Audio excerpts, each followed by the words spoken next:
Oh, okay. Jack. Oh, look at that. I know.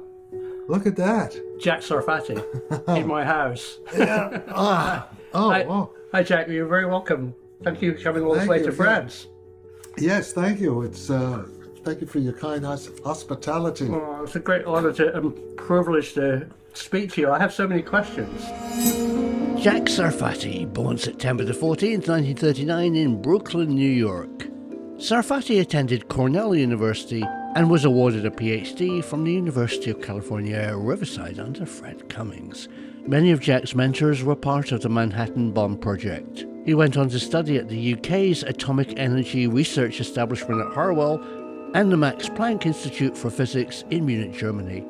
Leaving academia, Sarfatti was recruited by the CIA to answer their questions on the physics of consciousness and the propulsion technology of flying saucers.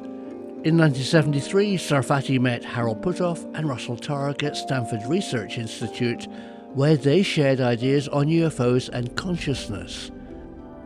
Jack thinks UFOs are human time machines, visiting the past to secure and protect their future.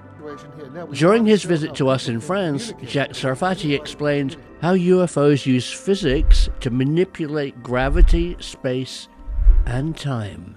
So the math of Plato's objective reality invariance is the tensor calculus, which Einstein had to struggle. It took him 10 years with the help of his mathematical friend Marcel Grossman. He had to learn the tensor calculus in order to get that equation, G equals KT. And once you understand really what that gravity field equation, capital G is capital K, capital T, manipulate K, control the universe. When you understand that, then you become a Time Lord. Okay? In a real sense, that you can travel in time, you can manipulate gravity, and also you can shoot down any. I mean, you have an F-18 coming at. If I have a warp drive vehicle where I can control the gravitational field, and if you try to shoot a nuclear missile at me, I can make that missile bounce back in kind of a force shield, kind of a sort of an anti-gravity force shield. I can jam your electronics. I can make you crash. If you have a nuclear weapon in a silo, I can deactivate your nuclear weapon, which is what they're doing.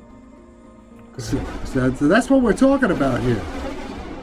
Yeah, let's be very clear. That's what we're talking. So when Travis Taylor says G equals KT, manipulate K, and control the universe, he's talking about the most advanced weapon system there is, which we actually see. That's what the non-human intelligence are.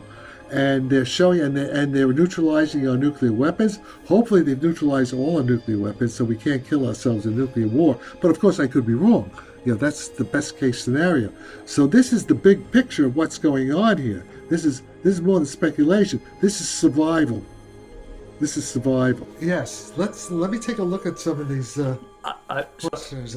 So thinking what to ask Jack, I sent him a list of questions. My God, what is physics? Physics is the study of the natural world using logic, reason, and mathematical language.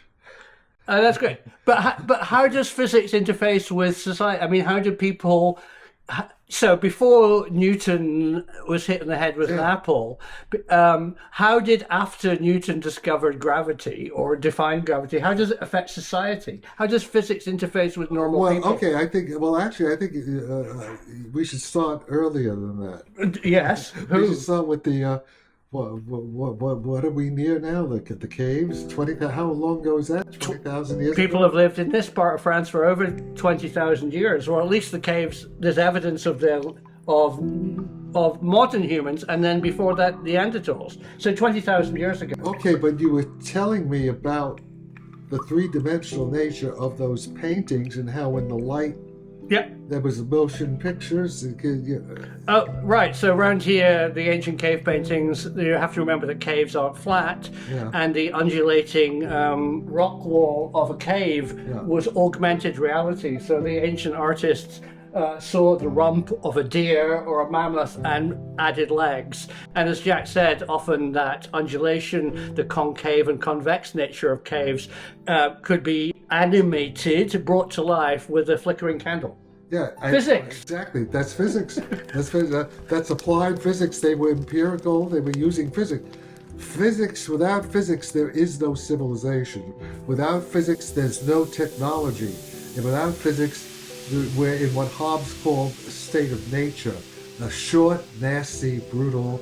And we may be approaching a state of nature right now. Actually. Right. That's happening in the world, but that's another issue. So then when great physicists thought and worked things out on the cave paintings or a blackboard, how does it affect society? It creates society. I mean, society needs technology. But it's bigger than just technology, because it defines the nature. We start thinking about the nature of our universe. Yeah, and it basically, you cannot, I mean, it's survival. You have to have physics to survive in the natural world, because you have to know how the natural world works for survival. Right. So it's so when light emits or a stone hits you on the head, how does that work? Yeah. So obviously what were the forces of nature? Yeah. So the early man were already the first physicists, right? They just didn't have the math. It evolved slowly. Although exactly. Well, how it evolved, see, now we have to... Yeah. See, there is we've recently discovered that time travel is real. Yeah. Travel back to the future with Jack Sarfatti. In the book The Day After Roswell, it's like... Learn from Jack how physics will transform society, building a world free of conflict, by enlightening humans to forces of nature that have always existed. Only now we can paradigm shift into a new era, a future epoch that can move freely through time and space. Listen to the Sarfatti. I think I am the first genuine, authentic, real Time Lord. As they say, if control the light cone and you control time.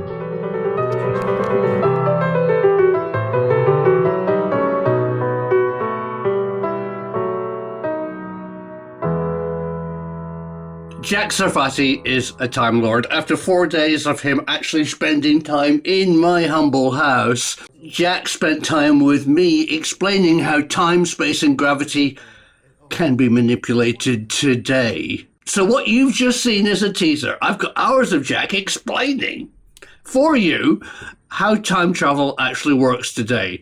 Equations explained. And this isn't exotic physics. This goes back to Einstein. When you and I master time travel, it will open a new epoch to the history of humanity. Jack has been funded to study the 5 observables of UFOs. Once you realize a craft can bend space and time, all those problems disappear. They can move through different mediums. Occupants or electronics on board won't be crushed by the G-forces. There aren't any G-forces. They can traverse deep space, but they can also come back from the future. So loyal YouTube viewers, my socks are blown away by what I've learned. This is new information. This is information I'm going to share with you over a number of films. And Jack also talks about the film Back to the Future and Close Encounters that he was closely involved in. Fascinating stuff. So if you want to join Jack Sarfatti as a Time Lord, you need to watch here and now. And press like for Jack and like for me, and you'll get all the new films when they're made. Patreons will get them first, but they will be published to YouTube with adverts. If you want to see advert-free versions, early access, join Patreon for free today. Thanks for watching this brief introduction teaser. There's more to come. And I guarantee your socks will also be blown off.